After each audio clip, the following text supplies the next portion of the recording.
إن الحمد لله نحمده ونستعينه ونستغفره ونعوذ بالله من شرور أنفسنا وسيئات أعمالنا. من يهده الله فلا مضل له ومن يضلل فلن تجد له وليا مرشدا. أشهد أن لا إله إلا الله وحده لا شريك له وأشهد أن محمدا عبده ورسوله وصفيه وخليله. بلغ الرسالة وأدى الأمانة ونصح الأمة وكشف الله تعالى به الغمة حتى أتاه من ربه اليقين صلوات ربنا وسلامه عليه وعلى آله وأزواجه وأصحابه ومن تبعهم بإحسان إلى يوم الدين. قد قال الله تعالى في كتابه الكريم وهو أصدق القائلين: أعوذ بالله من الشيطان الرجيم. بسم الله الرحمن الرحيم. يا أيها الناس اتقوا ربكم الذي خلقكم من نفس واحدة وخلق منها زوجها وبث منهما رجالا كثيرا ونساء واتقوا الله الذي تساءلون به والأرحام إن الله كان عليكم رقيبا. وقال أيضا: يا أيها الذين آمنوا اتقوا الله وقولوا قولا سديدا يصلح لكم أعمالكم ويغفر لكم ذنوبكم ومن يطع الله ورسوله فقد فاز فوزا عظيما. وقال أيضا: يا أيها الذين آمنوا اتقوا الله ولتنظر نفس ما قدمت لغد واتقوا الله إن الله خبير بما تعملون. وقال أيضا: يا أيها الذين آمنوا اتقوا الله حق تقاته ولا تموتن إلا وأنتم مسلمون. فإن أصدق الحديث كتاب الله وخير الهدي هدي محمد صلى الله عليه وسلم وشر الأمور محدثاتها وكل محدثة بدعة وكل بدعة ضلالة وكل ضلالة في النار. أما بعد. Sidang jamaah Jumat yang dimuliakan oleh Allah Azza wa Jalla, dalam hadis yang diriwayatkan oleh Imam Muslim dalam sahihnya, Rasulullah sallallahu alaihi wasallam bertanya kepada para sahabatnya, "Tidakkah kalian melihat, wahai para sahabatku, jika di depan rumah-rumah kalian, jika di hadapan rumah-rumah kalian terdapat sungai yang mengalir, yang jika kalian bercuci di dalamnya, atau jika kalian membersihkan diri di dalamnya 5 kali dalam sehari, maka tidak akan ada yang tersisa dari dosa-dosa kalian."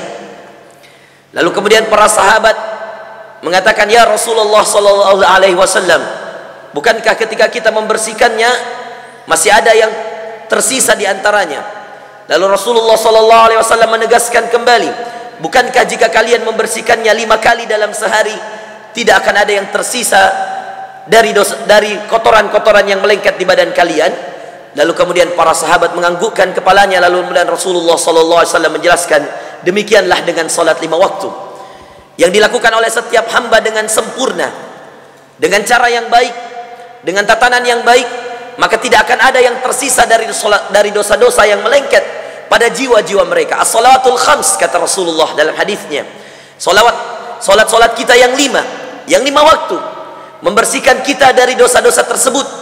Lalu Rasulullah sallallahu alaihi wasallam menegaskan, malam yajtanib kabair, selama malam yaf'al al-kabair, selama dia tidak melakukan perbuatan dosa-dosa yang besar. Karena dosa-dosa tersebut memerlukan taubat, saudara sekalian. Dalam hadis yang lain, Rasulullah sallallahu alaihi wasallam mengatakan di hadapan para sahabatnya, hubbiba ilai, saya diberikan daya tarik kecintaan, minan nisa wa tayyib, kecintaan saya kepada para wanita yang saya nikahi, yang Allah halalkan untuk saya, wa tayyib, dan pada minyak-minyak wangi yang kemudian Allah berikan kepada saya untuk saya nikmati wangi-wangiannya. Wa ju'ilat qurratu 'aini fi shalah. Lalu kemudian Rasulullah SAW mengatakan, itu semua hanya tampilan luar dan kenikmatannya sesaat. Wanita dan minyak wangi, yang mana ketika kita memakainya kita akan terasa wangi, tapi apakah wangi itu bertahan selamanya? Tidak. Wa ju'ilat qurratu 'aini fi shalah. Kata Rasulullah SAW melanjutkan perkataannya di hadapan para sahabatnya, dan dijadikan penyejuk hatiku, yang mana keabadian, kenikmatannya abadi. Penyejukan hati, saudara sekalian, sejuknya hati itu abadi. Wanita yang Anda nikahi itu kenikmatannya sesaat, Kadang hari ini dia memberikanmu ketenangan, di esok harinya dia memberikanmu kesiksaan. Hari ini dia menyejukkan, besok bisa jadi dia menyiksa. Itulah wanita. Begitu juga dengan minyak wangi. Hari ini dia mewangikanmu, besok ketika engkau tidak membawanya, ketika engkau tidak menggunakannya, maka hilanglah wanginya. Adapun kata Rasulullah sallallahu alaihi wasallam, wa ju'ilat qurratu aini fis shalah, dijadikan keabadian ketenanganku, penyejuk hatiku ada dalam salat-salatku. Saudara sekalian yang dimuliakan Allah, ketika Rasulullah mencari ketenangannya dalam salat, maka ternyata Allah abadikan salat tersebut sebagai kenikmatan dalam hidupnya. Dalam hadis yang sahih dikatakan, kum ya Bilal, Rasulullah mengatakan pada Bilal, wahai Bilal, berdirilah, arihna biha bis salah, izinkan saya bertenang-tenang, berbahagia dengan salat saya, wahai Bilal, adzanlah. Sampai seperti itu Rasulullah mencari kebahagiaannya dalam salat, saudara sekalian. Karena kenikmatan salat itu tidak akan pernah ada yang bisa merasakannya kecuali orang-orang yang betul-betul menikmatinya. Dan tidak akan ada orang yang bisa menikmatinya kecuali orang yang berjuang untuk mendapatkan kenikmatannya. Seperti seorang yang ingin menikahi seorang wanita, dia lakukan perjuangan-perjuangan, dia kumpulkan uang, dia berikan apa yang menjadi mahar dan hak wanita tersebut, dia persiapkan apa yang menjadi persiapannya, dia hadapi orang tuanya dan seterusnya untuk mendapatkan sebuah kenikmatan yang sifatnya duniawi dan ukhrawi. Begitu juga dengan solat. Tidak akan ada di antara kita yang bisa menikmatinya kalau kita hanya sekedar solat. Wudunya sekedar, ke masjidnya sekedar, sujudnya sekedar, rukunya sekedar, sekedar solat, sekedar selesai, sekedar ruku, sekedar sujud. Yang penting sudah ruku, yang penting sudah sujud. Anda tidak akan pernah menikmati tersebut, karena Rasulullah sallallahu alaihi wasallam mendatangi salat itu untuk mencari kenikmatan dalam kehidupan. Dan kenikmatan dalam kehidupan inilah yang sangat mulia dan sangat indah, saudara sekalian, yang dinamakan oleh Rasulullah qurratu ain. Dalam surah Al-Furqan, dalam doanya Ibadur Rahman, Allah mengabadikan doa Ibadur Rahman tentang qurratu ain. Rabbana hab lana min azwajina wa dhurriyyatina qurrata a'yun. Qurrata a'yun, tahukah Anda apa arti dari qurrata a'yun? Penyejuk hati. Jadi kapan Anda sudah sejuk hati Anda, hilang masalah, tenang dirimu, ketika Anda melakukan salat, maka dijadikanlah salat itu kenikmatan dan Andalah orang yang beriman itu. Kata Allah Azza wa Jalla, doanya Ibadur Rahman, Rabbana hab lana min azwajina, ya Allah karuniakanlah kepadaku pasangan-pasangan, istri-istri, min azwajina wa dzurriyyatina qurrata a'yun, dan keturunan-keturunanku, penyejuk hatiku. Saudara sekalian yang dimuliakan Allah, penyejuk hati orang beriman adalah pasangannya yang halal dan keturunan-keturunannya. Dan tahukah Anda, tidak akan pernah berkumpul antara keturunan dan pasangan beserta kita yang kemudian menginginkan pasangan yang menyejukkan hati kecuali dengan terhubungnya salat. Istri memperbaiki salat di rumah, suami memperbaiki salat di masjid, anak-anak mendirikan salat. Maka ketika semuanya menjadi ahli salat, semuanya mendirikan salat dengan khusyuk, maka bertemulah penyejuk hati itu. Istri sejuk melihat suaminya karena dia rajin mendirikan salat. Suami sejuk melihat istrinya karena dia rajin mendirikan salat. Anak sejuk melihat ayahnya karena dia rajin mendirikan salat. Ayah sejuk melihat anaknya karena dia rajin mendirikan salat. Satu saja komponen dari keluarga ini tidak mendirikan salat, maka hilanglah kesejukan hati tersebut. Maka percayalah saudara sekalian, yang paling pertama yang harus kita tanamkan dalam diri kita dan anak-anak kita adalah mendirikan salat. Lihat Ibrahim ketika dia harus disuruh ke Palestina, di saat Ismail yang waktu itu masih kecil dan baru lahir. Allah abadikan kisahnya dalam surah Ibrahim. Dan ingatkah kalian betapa sulitnya saat itu? Ibrahim baru saja memiliki anak dari Hajar, lalu kemudian anak itu lahir di padang yang tandus di sebelah Ka'bah. Yang kita saat ini ketika kita berumroh, kita saksikan tempat itu adalah antara Safa dan Marwah, tempat sa'i kita ketika berumroh. Tahukah Anda, ketika baru saja Ismail yang kecil lahir, Allah memerintahkan Ibrahim untuk pergi ke Palestina, menjalankan kembali tugasnya untuk berdakwah. Apa yang dilakukan Ibrahim? Apakah dia mengeluh kepada Allah? Kisahnya diabadikan dalam hadis Bukhari. Ketika Ibrahim meninggalkan Hajar, Hajar memanggilnya, ya Ibrahim, wahai Ibrahim, Ibrahim tidak menoleh karena dia khawatir, kasihan dengan Ismail yang kecil dan dengan Hajar yang baru saja melahirkan. Dia khawatir kecintaannya kepada anak dan istrinya mengalahkan kecintaannya kepada Allah. Maka Ibrahim tidak menoleh. Dilanjutkan dalam hadis Bukhari, diceritakan oleh Rasulullah sallallahu alaihi wasallam memanggil Hajar untuk kedua kalinya. Ya Ibrahim, wahai Ibrahim. Ibrahim tidak menoleh. Khawatir cintanya kepada manusia mengalahkan cintanya kepada Allah. Lalu kemudian Hajar memanggil dengan panggilan yang ketiga. Lalu mengatakan, ya Ibrahim, ahadza amrun min rabbik? Wahai Ibrahim, apakah ini perintah dari Allah Tuhanmu?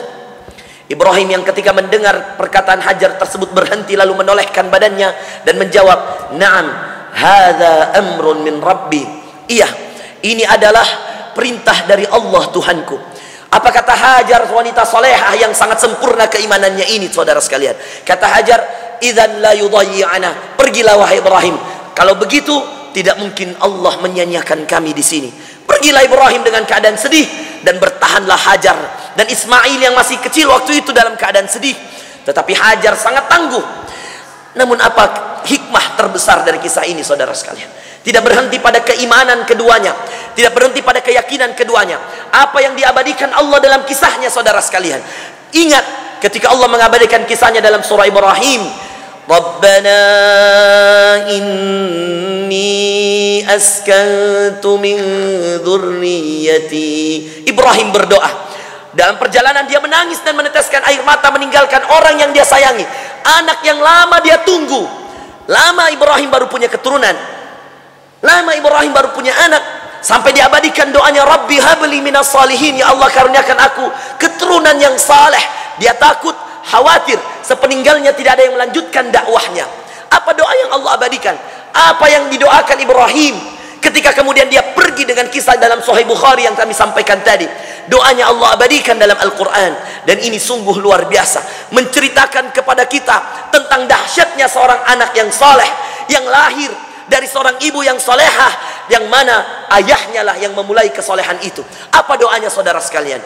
Rabbana, ya Tuhan kami, inni askantu min dzurriyyati. Aku titipkan istri dan anakku, ya Allah, biwadin ghairi dzi zar', pada sebuah lembah, pada sebuah tempat tidak ada tumbuhan yang tumbuh, ya Allah. Saudara sekalian, kalau tidak ada tumbuhan yang tumbuh, tidak mungkin ada hewan. Karena tidak adanya tumbuhan menandakan tidak adanya air, dan tidak adanya air menandakan tidak adanya kehidupan. Saat itu Ibrahim meninggalkan istri dan anaknya pada suatu lembah yang sangat tandus.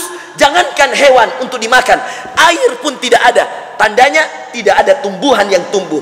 Maka Ibrahim, Allah abadikan doanya, inni askantu min dzurriyyati biwadin ghairi dzi zar'. Ya Allah, aku titipkan anak dan istriku pada sebuah lembah yang tidak ada tumbuhan yang tumbuh. Tapi apa doa Ibrahim?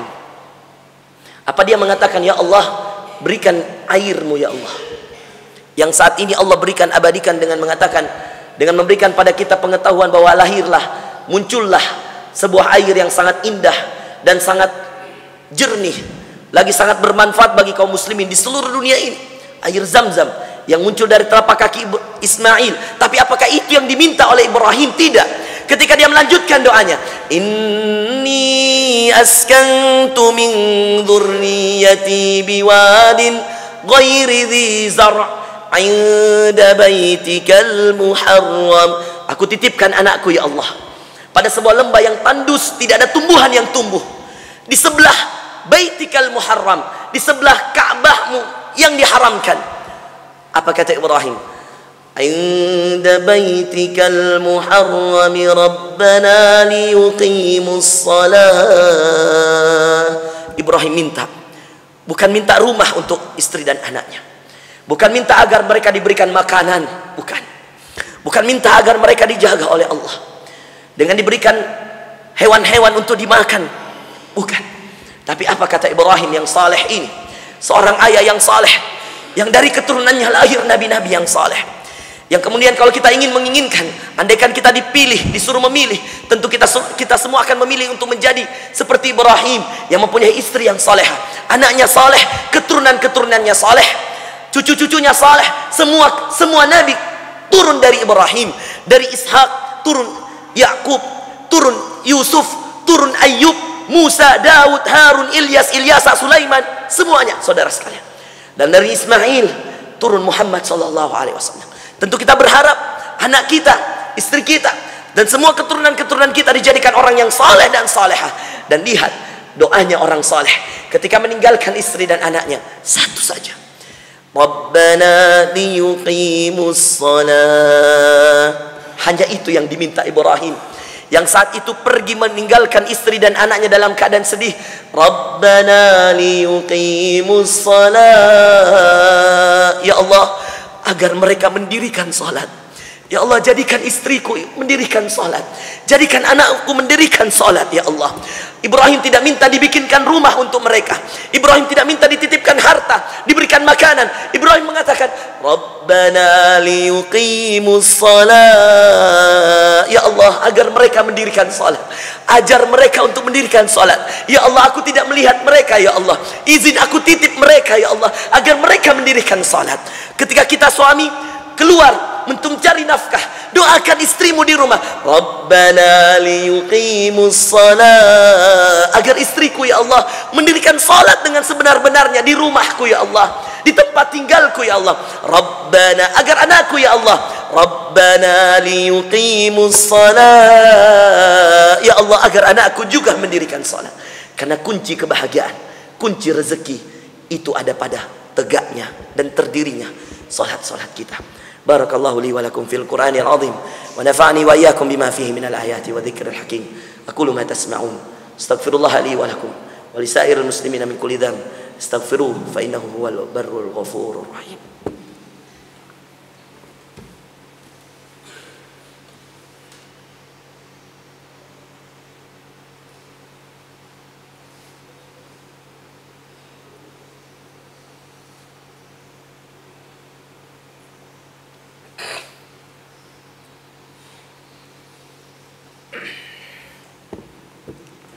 Alhamdulillahi wahdah, wassalatu wassalamu ala man la nabiyya ba'dah, Muhammadin ibn Abdillah, salawatu rabbina wa salamuhu alaihi wa ala alihi wa ashabihi wa man tabi'ahum bi ihsan ila yaumi yub'atsun, amma ba'd.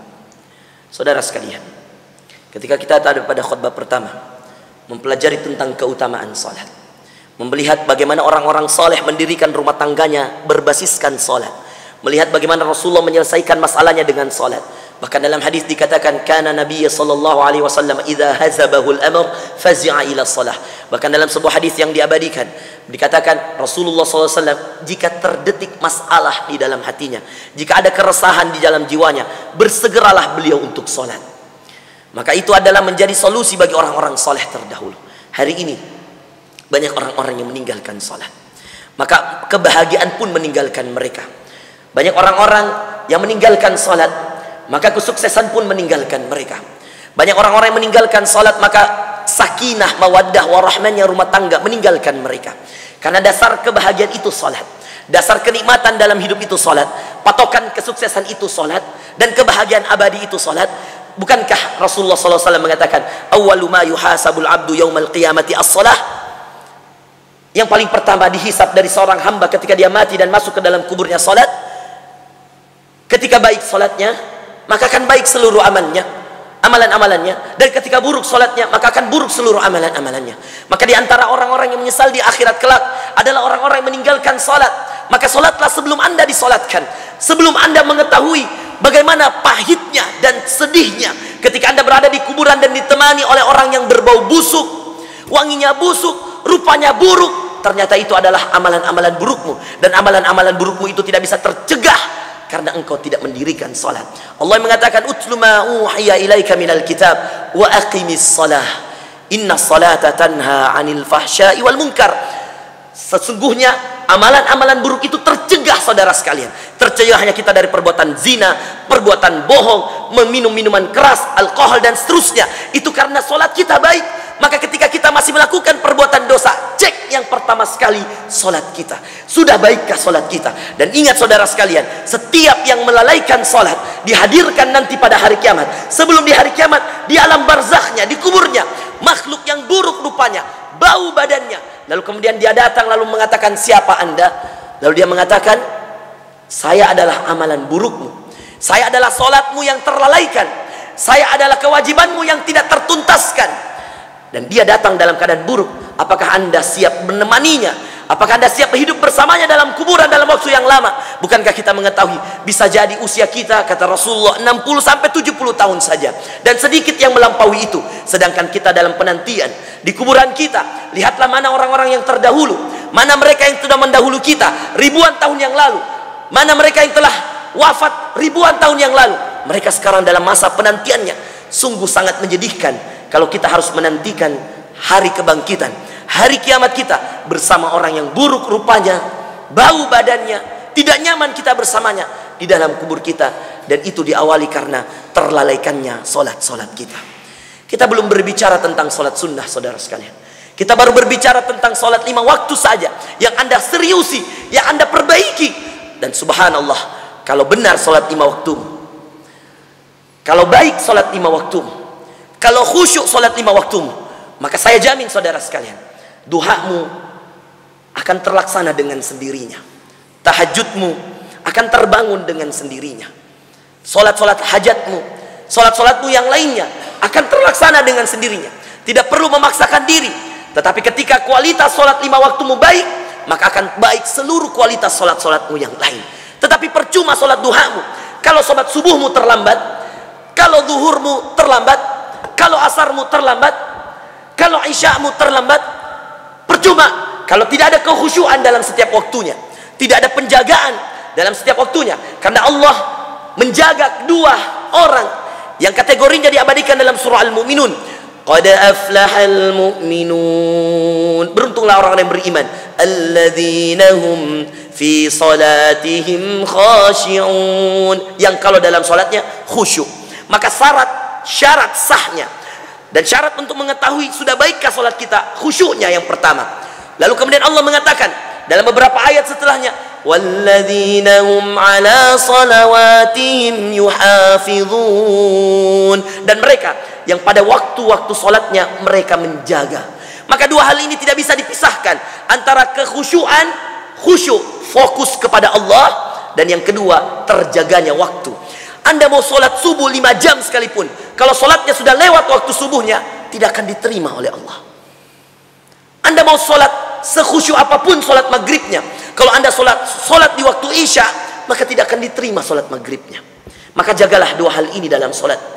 Jaga kekhusyuannya dan jaga kualitas waktunya.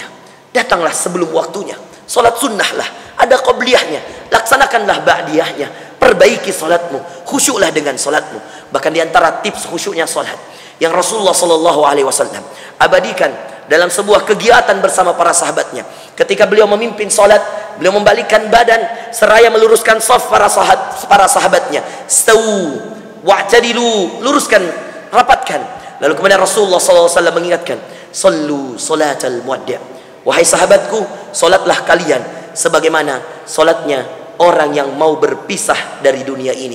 Artinya seakan-akan Rasul ingin mengatakan pada para sahabatnya, solatlah kalian seakan-akan setelah kalian solat kalian akan wafat. Maka dengan itu kita akan khusyuk untuk solat. Kita mengatakan jangan-jangan ini solat terakhir saya. Berapa banyak orang-orang yang datang untuk solat lalu kemudian tidak menemukan solat setelahnya. Ada yang datang di waktu zuhur, keluar setelah solat zuhur, tertabrak lalu meninggal, tidak lagi ketemu dengan solat asarnya. Ada yang datang kejadian di Makassar, bahkan di Jalan Veteran, saudara sekalian, ketika dia mau keluar solat subuh, digilas, ditindas oleh mobil truk karena dia melewati lampu merah. Lalu kemudian lampu merah tersebut ternyata ada mobil truk yang juga berjalan dengan kencang, tertabrak, meninggal. Dan dia tidak lagi menemukan solat zuhurnya. Begitu juga dengan kejadian orang yang kemudian solat di solat maghribnya, ketika dia habis berpuasa Ramadan, berbuka puasa di bulan Ramadan, ketika setelah berbuka puasa lalu kemudian dia pulang untuk solat tarawih. Ini kejadian mahasiswa Stiba, mahasiswa kami di Makassar. Setelah dia berbuka puasa di kantor DPP, ketika itu setelah berbuka puasa mereka keluar, dia pulang untuk mengambil pakaiannya. Dia imam di sebuah masjid. Ketika kemudian dalam perjalanan dinipa-nipa, kemudian dia tergilas, tersambar oleh motor, lalu kemudian dia jatuh, lalu kemudian meninggal. Dan begitulah keadaan kita. Kita tidak pernah tahu solat kapan yang terakhir. Maka jangan pernah meremehkan solatmu. Solatlah sebelum engkau disolatkan, perbaiki solatmu sebelum nanti engkau menyesal. Karena sebaik-baik kehidupan adalah kehidupan orang-orang yang khusyuk solatnya dan terjaga waktu solatnya. Kita berdoa kepada Allah, semoga Allah Subhanahu wa taala menjadikan kita orang-orang yang ahli solat, yang solat kita jadikan solat-solat yang khusyuk, semata-mata mengharap ridha dan pahala dari Allah. Kita dijadikan dan anak-anak kita, istri kita, dan semua keluarga kita menjadi orang yang rajin mendirikan solat. Yang ketika solat kita jadikan solat yang khusyuk, solat yang hanya mengharap pahala dari Allah. Kita berdoa juga kepada Allah agar istri kita, anak-anak kita dijadikan orang yang mendirikan solat, yang takut kepada Allah, yang khawatir ketika kemudian tertinggal waktu solatnya, yang ada perasaan cemas ketika kemudian waktu solat itu sudah tertunda, yang ada perasaan khawatir ketika solatnya tidak khusyuk. Dan itulah yang kita harapkan. Kapan baik solat kita, solat istri kita, solat anak-anak kita, dan solat keluarga kita, maka percayalah Allah yang akan memperbaiki sifat-sifat mereka, Allah yang memperbaiki akhlak-akhlak mereka. Karena tidak mungkin ada cara terbaik untuk mendekatkan diri kepada Allah, bahkan Allah wajibkan 5 kali dalam sehari, melainkan solat. Itulah tanda bahwa Allah mencintai kita. Dia ingin kalian menghadapnya 5 kali sehari. Bukan seperti agama-agama yang lain yang ada setahun sekali, sebulan sekali, seminggu sekali, bahkan ada yang seumur hidup sekali. Allah tidak. Allah menginginkan hamba-hambanya mendekatkan diri padanya 5 kali dalam sehari. Maka siapa yang zalim sebenarnya? Bukankah rezekinya datang lebih dari 5 kali dalam sehari? Bukankah pakaian-pakaian yang Anda pakai sangat banyak jumlahnya, melebihi 5 kali dalam sehari? Bukankah makanan-makanan yang Allah berikan dengan berbagai jenisnya melebihi 5 dalam sehari? Bukankah nikmat Allah melebihi itu semua? Fabi ayyi ala'i rabbikuma tukadziban. Maka nikmat Tuhan kamu yang mana lagi wahai manusia yang kalian dustakan? Bukankah 5 kali itu singkat dan sederhana? 2 rakaat subuhnya singkat saudara sekalian, 4 zuhurnya singkat saudara sekalian, 4 asarnya singkat saudara sekalian, 3 maghribnya singkat saudara sekalian, dan 4 isyanya singkat saudara sekalian. Bukankah kalau di total ini semua tidak akan mengalahkan jam kerjamu dari pagi sampai sore, tidak akan mengalahkan jam di sawahmu dari pagi sampai sore, tidak akan mengalahkan jam beternakmu dari pagi sampai sore? Bukankah 5 waktu sholat yang kalian kerjakan dengan khusyuk, dengan menjaga waktunya, itu sangat singkat, sesingkat kehidupan dunia ini. Allahumma ighfir lil muslimina wal muslimat wal mu'minina wal mu'minat al ahya'i minhum wal amwat innaka sami'un qaribun mujibu da'wat ya qadhiyal hajat. Rabbana zalamna anfusana dhulumatin katsira fa innahu la yaghfiru dhunuba illa anta. Rabbana la tuzigh qulubana ba'da idh hadaytana wa hab lana min ladunka rahmah innaka antal wahhab. Rabbana hab lana min azwajina wa dhurriyyatina qurrata a'yun waj'alna lil muttaqina imama. Rabbana ja'alna muqimas salah Rabbana ja'alna muqimas salah wa min dhurriyyatina Rabbana wa taqabbal du'a. Rabbana ja'alna muqimas salati wa min dhurriyyatina Rabbana wa taqabbal du'a. Rabbana taqabbal minna innaka antas samiul alim wa tub 'alaina innaka antat tawwabur rahim. Rabbana atina min ladunka rahmah wa hayyi' lana min amrina rashada. Rabbana ighfir lana dhunubana wa dhunuba walidina warhamhum kama rabbawna shighara. ربنا هذا دعاؤنا كما أمرتنا فاستجب دعاءنا كما وعدتنا. سبحان ربك رب العزة عما يصفون وسلام على المرسلين والحمد لله رب العالمين. عباد الله إن الله يأمر بالعدل والإحسان وإيتاء ذي القربى وينهى عن الفحشاء والمنكر والبغي يعظكم لعلكم تذكرون ولذكر الله أكبر وأقم الصلاة.